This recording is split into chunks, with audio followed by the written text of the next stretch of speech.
young woman got a summer job as a maid at a hotel in a small village right before tourist season began. 19 days later, her decomposed body was found hidden under a pile of rocks. The ensuing investigation resulted in over 4,000 witnesses from over 40 countries being questioned, but not one suspect. How does that happen at all? There was a poster. Let's see. They thanked everybody. Okay. They said they have a couple edits in here. They said 11 days, not 19. Okay.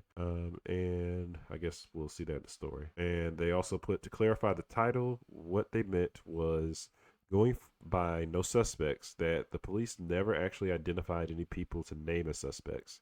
In hindsight, probably should have gone with something better. Okay, I guess I'll figure that out in the story. Trude Espas, I believe, was born in Orkanger, Norway, sometime in late 1975. Little information is available on her background, but based on what is known, she likely enjoyed traveling. At Finnmark University College in Alta, she studied 2 years worth of English and Russian, which would have helped her immensely in her travels. While in Alta, newspapers stated that she worked in the environment. Not sure what in the environment is in quotations. In the environment.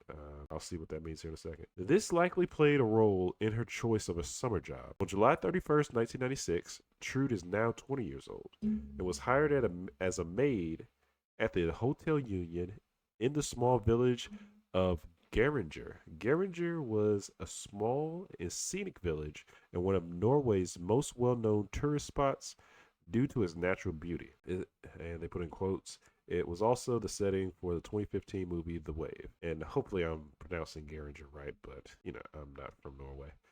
Normally, Geringer has a population of around 250 people. Okay, they're very small. Should know everybody. But during the summer, that population can jump up to 3,000. For the 1996 tourist season, it reached 5,000 people, 98% of whom were foreign tourists who had likely never been to the area before, nor likely to return once the season was over. August 8th was Trude's day off, and around 3:45 in the afternoon, she went into the center of Geringer to enjoy her day off in the town. She went to the local grocery store. She was then observed sitting on a viewpoint slash rock just outside of Geringer. That was the last confirmed sighting of Trude that day. On August 9th, a hotel housekeeper went to the police to report Trude's missing, as she had not been to work that day. Because of Geringer's natural landscape, a fjord surrounded by mountains. I guess it was a fjord. And it's spelled Fjord, just in case I'm not saying it right. But a fjord surrounded by mountains. It was feared that she had either failed or suffered some other accident. Oh, wow. I wonder why that's the first thing that came to mind, though. That's weird. Surrounded by mountains. It was feared she either failed or suffered some other accident. The police didn't waste much time forming a massive search party. That search party utilized sniffer dogs and helicopters on just one day alone. On August 10th, a man entered the police station carrying a handbag and a book he had found. The two objects were found on a separate rock adjacent to a highway just outside of Geringer. At some point, Trude got up from the rock, crossed the road, climbed a hiking trail above the road. Therefore, the police now knew to focus their search efforts in that area. On August 12th, the police had permission to search the dormitory adjacent to the hotel where Trude lived. Inside, the police found her passport and wallet, which suggested that she likely intended to come back. In her dorm was also a note. All right, and I guess we're going back in time now. Or it says now, on August 2nd, she had made 4 notes on a piece of paper. They said, Ellen, store, German, crutches. Ellen was the employee who was training her. The store was likely one she was last seen at, but German and crutches, they could not decipher the meaning of. On August 13th, I'm assuming August 2nd should be August 12th, but because it doesn't make sense. The timelines that make sense on that part. On August 13th, a man found a red t-shirt along the road. It was the same T-shirt Trude was last seen wearing. Professional divers also scoured the fjord and other surrounding waterways, but found nothing of note. By now, the police were under belief that foul play must have been involved in Trude's disappearance, and they had questioned 11 people, but none of them wound up being involved.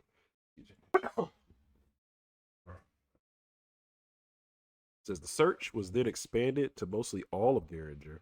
Officers from outside the immediate area were included, and officers from Kripos were called in. 70 members of the Norwegian Red Cross were mobilized, as police searched along the entire roadside and combed just about every area of the beach. By August 18th, tourists who had heard what had happened voluntarily gave up their cameras, leaving the police with over 1,000 photos to search through. They had hoped that one of them may have unknowingly captured Trude after her last known sighting, but to no avail. Despite the immense effort and resources put into finding Trude, the police were ultimately at a loss and failed to find her. On August 19th, an elderly married couple, both locals of Geringer, were out for an evening walk along the highway.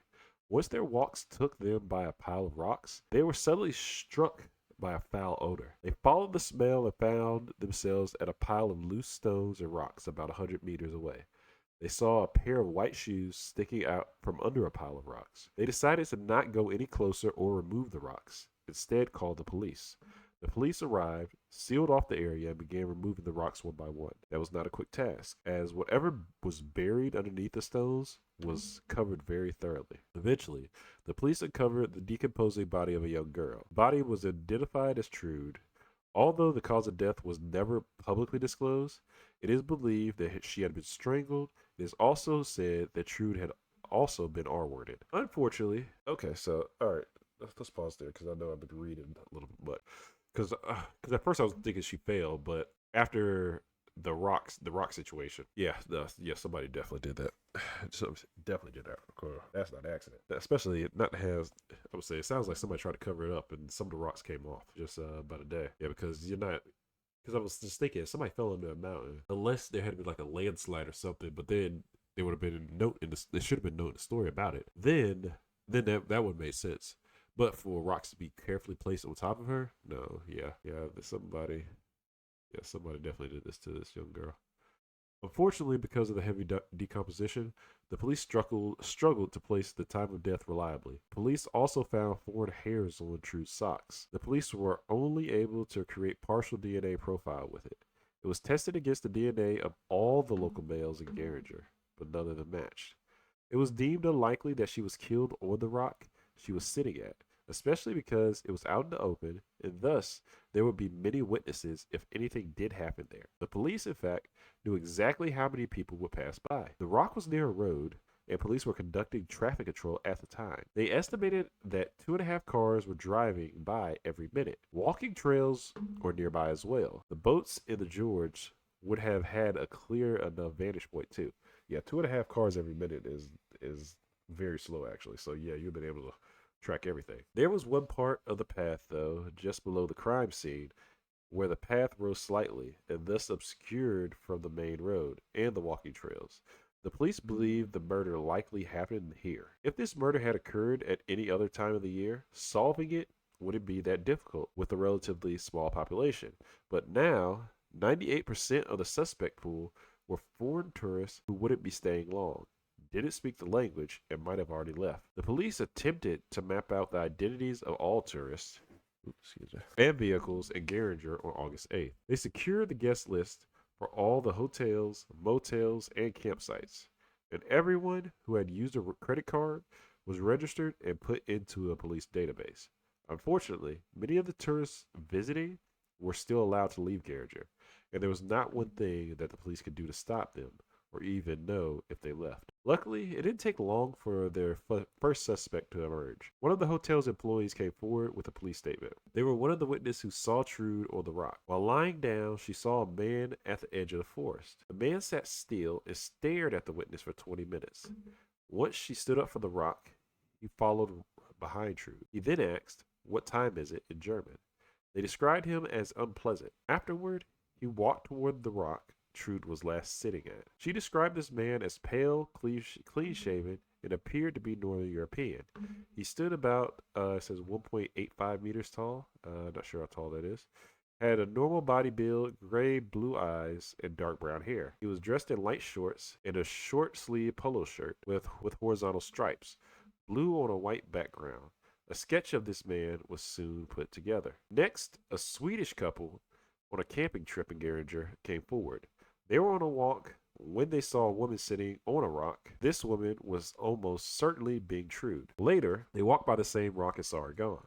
After a few meters, one had to go relieve himself. They went up a footpath alongside the highway, and halfway up the path, they heard a scream, which they said sounded like a child scream. Why is this coming out like so far after? One didn't want to investigate out of potential fear or a belief it was just a playful scream from a child playing with his parents, but her husband persisted.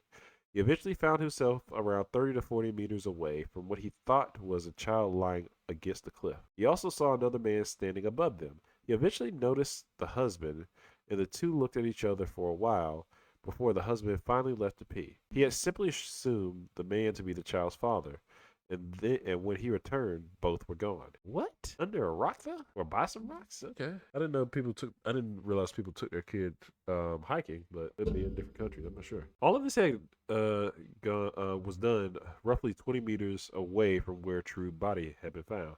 The sketch of the German man was shown to the Swedish couple, and the husband said he thought the face looks familiar, but couldn't be entirely sure. Meanwhile, his wife never got a good look at the man in question to begin with. Another thing of note was an older model of an American blue car with temporary plates. Such a vehicle was seen in Geringer on the day True disappeared and hadn't shown up again. Perhaps they were passing by, or nobody noticed them on any other days, but the police was interested in speaking to the owner of that car. That German man was the police primary lead, and they spared no expense trying to track him down. But it was all for naught. The police had questioned over 4,000 witnesses from 40 countries, including neighboring nations like Sweden, all the way to far-off nations like South Korea, with many interpreters called in to help. The police also received and followed up on 1,900 tips. Despite their best efforts, the police couldn't get any closer to naming a suspect. In July 2017, the case was featured on a German TV show, due to the likelihood that the murderer was the mysterious German man. After the episode aired, a man contacted the staff of a Norwegian TV show called Allsted Norge and said that he might be able to help. It looks like we're going back to 1996. On August 2nd, 1996, he had been vacationing in Geringer and took 3 photos, especially that what may be of use. One of them, taken on August 2nd, depicted a man with only one leg using crutches. These pictures were shown to the locals, and one of them, a woman who was 16 and working at a kiosk at the time, said she recognized him. Oh, wow. I recognized somebody from that long ago. It's kind of crazy. The man acted very creepily toward her and asked a bunch of personal questions, such as where she lived, how far away her house was. The man was also speaking German. While it did likely explain the notes left in her diary, the police do not believe him to be the killer. He did not resemble the sketch of the other German man, did not use crutches, and had both of his legs. Disposing of the body would have been very difficult, if not impossible, to do with the other German's disability. The police also took hair samples from hundreds of tourists who could be tracked down again. They were compared to the DNA profile from the hairs, but none of them matched. The police also had 15,000 pictures and 300 videos to go through. So many more were sent forward as people rediscovered their old vacation photos. Over 500 separate people of various nationalities sent in the aforementioned pictures and videos. So even 20 years after Trude's murder, the police were still sorting through various photographs and footage for any potential leads. The police also spent over 13 million kroner on the investigation. Wow, they are really looking for this killer. Some of them you see say after a while they just stop, but seems like they're still looking. In November 2017, they came across a photo overlooking the Fjord and about 5 boats on the water. The photo was dubbed the 5:15 photo, as the boats left the port at 5:15 p.m. The police were able to digitally enhance the photo and saw a small red dot on the rock Trude was sitting on. The dot was likely her red shirt. For this photo, the last known sighting of Trude was 5 p.m. A second photo of the same spot was taken at 5:26. And by then, Trude was gone. Therefore, the police pieced together that Trude left the rock between 5:15 p.m. and 5:26 p.m. This narrowed down her time of death and matched the statement made by the Swedish couple. In May of 2023, A woman came forward and said that her son confessed to the murder. I hope this is not like my other cases where people just start confessing to stuff. Because it's 20 years later. Unless this woman is super old, it wouldn't make sense. Let me see. Okay. In May 2023, a woman came forward and said her son confessed to the murder. In November 1999, she was questioned and said her son confessed during a heated argument, meaning this was in fact the second time she came forward. He also told her that he was in Garinger that day without anyone knowing about it and was driving an old blue car he had rented. Supposedly, he had put his hand over her mouth after she started screaming during consensual sex and wanted to silence those screams as he was scared passerby would think he was R-wording her. He kept his hand over her mouth until he wound up suffocating her by accident. The problem, he was already dead by the time both of the confessions. So he had no means of defending himself. The car was not the smoking gun one would think, as two of the same model were in the area, and witnesses were inconsistent on what color the license plates were. But most of all, everyone else who knew him said that was straight up impossible, and his mother was lying. He worked at Songsvan in Oslo and was there on August 8th, as well as giving him an alibi. Furthermore, nothing was able to link him and Garinger that day. His bank card wasn't used, nobody had seen him. He hadn't gone to any local grocery stores, board or any boats. The police never saw him when they were questioning everybody they saw, and so on. He did travel to Garinger on August 8th, 1997, the 1 year anniversary of Trude's murder. But the police believe that to be a coincidence, nothing more. He traveled across Norway and only did so with friends, so going there alone would be highly out of character. The police also checked with the Norwegian Public Roads Administration to see if he may have rented or had access to a blue American car with temporary plates. Nothing in their records indicated that. In 1996, he leased a dark green local vehicle. Yeah, I don't know why people confess to stuff they didn't do. It's the weirdest. It's honestly the weirdest thing to me. It's like you just want some name recognition, but in this scenario, why do you want that? Based on the 1999 interview, the police were already considering him, but by 2023, they were able to rule him out definitively.